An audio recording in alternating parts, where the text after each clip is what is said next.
ಬೇಕಲ ಕಡಲ ತೀರದಲ್ಲಿ 2 ವಿದ್ಯಾರ್ಥಿಗಳು ಸಮುದ್ರ ಪಾಲು. 4 ವಿದ್ಯಾರ್ಥಿಗಳ ಪೈಕಿ 2 ಪ್ರಾಣಾಪಾಯದಿಂದ ಪಾರು.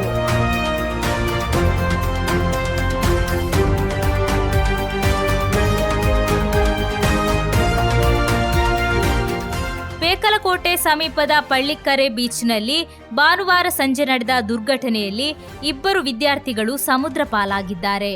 ಕೊಟ್ಟಾಯಂ ಚಂಗನಶೇರಿಯ ನಿವಾಸಿಗಳಾದ ಅಂಗಿತ್ ಮತ್ತು ಅಪ್ಪುಟಿ ಎಬ್ರಹಂ ಕಾಣೆಯಾದ ವಿದ್ಯಾರ್ಥಿಗಳು. ಘಟನೆ ನಡೆದಾಗ 4 ವಿದ್ಯಾರ್ಥಿಗಳ ತಂಡ ಸಮುದ್ರದಲ್ಲಿ ಈಜಲು ಇಳಿದಿದ್ದು, ಈ ವೇಳೆ ಬಲವಾದ ಅಲೆಗಳಿಗೆ ಸಿಲುಕಿ 2 ವಿದ್ಯಾರ್ಥಿಗಳು ನಾಪತ್ತೆಯಾಗಿದ್ದು, ಉಳಿದ 2 ಅದೃಷ್ಟವಶಾತ್ ಪ್ರಾಣಾಪಾಯದಿಂದ ಪಾರಾಗಿದ್ದಾರೆ. ಸಂಜೆ 6:30 ಸುಮಾರಿಗೆ ಈ ದುರಂತ ಸಂಭವಿಸಿದೆ. ವಿಷಯ ತಿಳಿದ ತಕ್ಷಣವೇ ಸ್ಥಳೀಯರು ಮತ್ತು ಬೇಕಲ ಪೊಲೀಸರು ಧಾವಿಸಿ ಬಂದು ಸಮುದ್ರದಲ್ಲಿ ವ್ಯಾಪಕ ಶೋಧ ಕಾರ್ಯವನ್ನು ಆರಂಭಿಸಿದ್ದಾರೆ. ವಿದ್ಯಾರ್ಥಿಗಳ ಪತ್ತೆಗಾಗಿ ಶೋಧನೆ ಮುಂದುವರೆದಿದೆ.